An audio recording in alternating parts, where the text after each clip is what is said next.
What are some of the greatest strengths of an INFJ? And which ones are the product of your top function pair, introverted intuition and extroverted feeling? Stick around for today's show to learn the answers to those questions and more.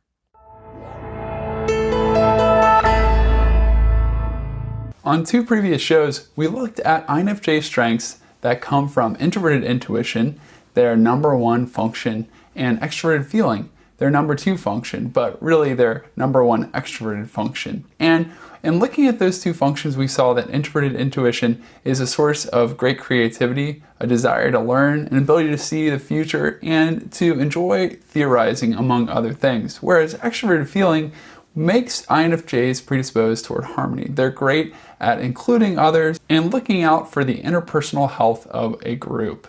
But when you put the 2 functions together into a function pair, you get synergistic results. You get a product that's greater than the sum of the parts. And you get some pretty powerful, uniquely specialized gifts that only INFJs have.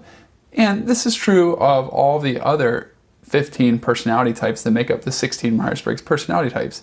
Each and every one has his or her own superpower. But we're looking at the INFJ ones today. And in particular, we're looking at how introverted intuition affects extroverted feeling and vice versa. And you can think of introverted intuition as the driving force or motor in the INFJ personality, and extroverted feeling as the rudder that directs that motor and directs the energy of an INFJ. More specifically, extroverted feeling makes INFJs tuned in to people and what makes people tick, or healing people and helping people, helping them achieve their potential, helping them grow, helping them relate to others better, helping them communicate.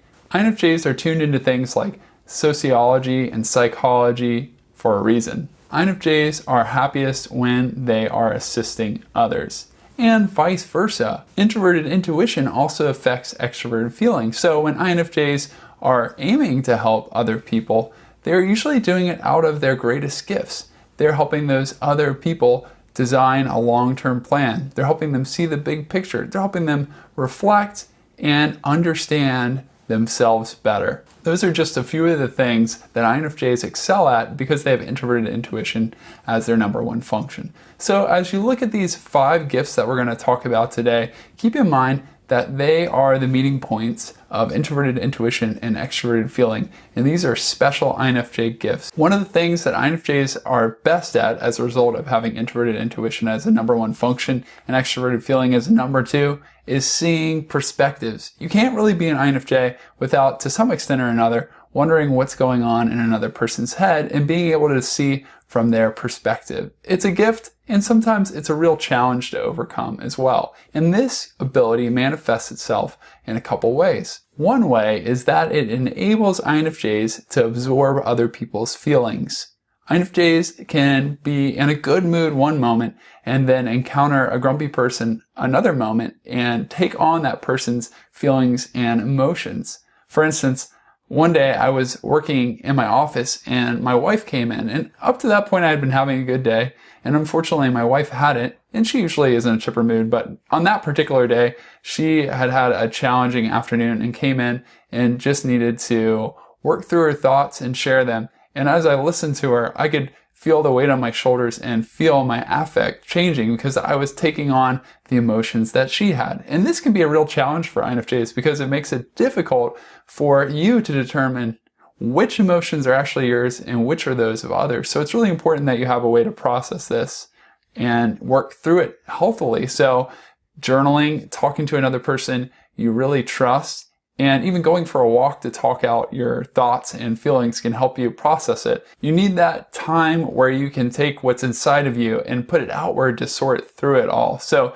don't feel bad if that's the case, because it's really a gift when you can sincerely relate and sympathize and empathize with other people. You have the ability to connect with them on a deep level. But that ability also has a downside, as almost every ability does as well. On top of the feelings that you can almost pull in like a sponge, most INFJs naturally spend a lot of time observing, analyzing, and thinking about what goes on in other people's minds. So in the same way that they're good at thinking about their own thinking, Most INFJs are far above average when it comes to getting themselves into another person's shoes and understanding the thoughts and emotions that are really going on inside another person's mind. For the most part, this too is a gift because it enables you to connect with and relate to all kinds of people. But it's also a challenge because you'll almost always understand where someone else is coming from, even if you don't agree completely with that perspective. But it's natural then to want the same from others. Unfortunately, most other people don't think this way, and it can be frustrating when other people don't get our unique way of approaching the world. When you take a desire to promote harmony in a group and help people cooperate and accomplish more together and put it with an ability to see potential in others and to call out what's best in them, and even a desire to understand what's making other people tick and to see the different strengths that individuals bring to a group, well, you'll have the ultimate team coach. INFJs love helping teams work together better. Now, I'm not particularly talking about sports teams, although INFJs can make good coaches. I'm talking more about groups of people who work together in collegial environments, places where they're trying to accomplish things in the work world. INFJs enjoy sitting down with those individuals and helping them understand what their strengths and weaknesses are, and then bringing the group together to help them understand each other and appreciate the gifts each and every teammate brings to the group. And then there's nothing quite like seeing that team that you worked with accomplish something bigger and better than they've ever been able to do before as a result of your investment in them. Seeing the potential blossom from a team and the harmony and synergy result is really exciting and enjoyable for most INFJs. And this doesn't have to happen as an official position. Most INFJs will try to understand their colleagues and help colleagues understand one another. And INFJs with family will try to help different family members appreciate each other's gifts and work together more effectively. I already alluded to the fact that seeing the potential in others is an INFJ strength, but it bears repeating and it deserves its own point because this is such a powerful way that you can influence others. In fact, it's one of my favorites. I love to see what friends and family members really long to do, are passionate about, but haven't yet invested in, and then encourage them to go and pursue that. And watching them light up as they get better at that thing that they're uniquely gifted to accomplish is one of the greatest joys in the world for me. And I think that's the case for a lot of INFJs. We've all had that person in our life, hopefully that person is coming soon, who will call out of you what you long to have spoken. You know, a lot of times we have a desire to accomplish something, but we lack the confidence. We need someone else to believe in us. And I had a couple of teachers, to name a few people in high school, who saw my writing and encouraged me to keep writing. And I really do enjoy writing, but I just needed someone to tell me, hey, you're good at this. You should keep investing in it and honing the gift. And they made an enormous impact on my life. I still think about that today. And you have the opportunity to do that in other people's lives, because most people need that person who sees the potential in them to call them to be who they were made to be.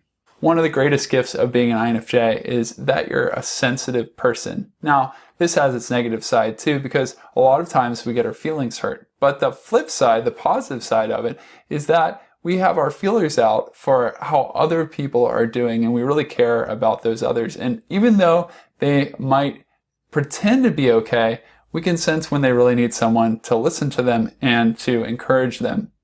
Most people realize that intelligence is valuable and very important in the world. But they also intuitively know that without people skills, social skills, the ability to work with a team, intelligence has far less value. That's why this is one of the greatest gifts that you as an INFJ have, because it enables you to work with others and to bring people together to be more effective. It also allows you to connect with others on a deeper level, which they desperately need. So many people need to talk about deep things, personal things, and issues that they've got to work through, but they just don't have anyone that they can talk to. So you as a sensitive person are in a unique position to encourage them and build them up and help them feel understood. The fifth and final gift that I'll mention today is an ability to discern truth. And this one ties in to your sense of what other people are really thinking and feeling. A lot of people try to mask their true emotions and most of the people they'll talk to will buy the story they'll tell. But as an INFJ, you just can't go with the words. You like to read between the lines, and you pick up on so many other cues: facial expressions, vocal tones, body language, and other stuff that's hard to put into words. And when you do this, you can get a sense for what people are really thinking and feeling. So when somebody tells you the story that everything's fine, but you know that's not the case, then you're able to meet them on a deeper level or to get real with them when they really need it. From time to time, my wife will have had a difficult day. By the way, she doesn't always have difficult days. These just happen to be the examples that I'm sharing now. But when she's had a challenging day at work or with some other relationship, she may just try to gloss over it because she doesn't want to talk about it, or she thinks moving on will be better for her, or she's got tasks that she wants to accomplish because she's an ISTJ and she's always got to accomplish tasks. But I can just sense how she's feeling, and I know that even though she's told me she's fine, she really needs to talk about it. So I will generally pull her aside in most instances, partially because I need to work through it too, and help her process, which ends up in most situations being better for everyone in the long run. This ability to intuitively discern when people are feeding you stories or when they're not telling you the whole truth is a great gift that you can give to family, friends, coworkers, and other people you meet.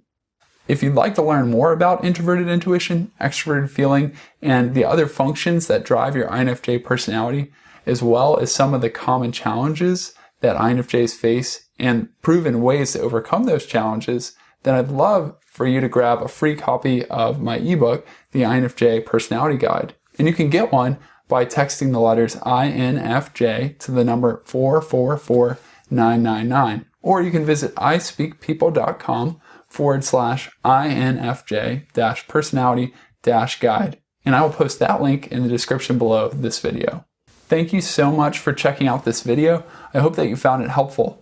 If you haven't yet subscribed, I encourage you to do that. I'm creating new content for INFJs just like you each and every week. Thanks again for watching. I look forward to seeing you on the next show.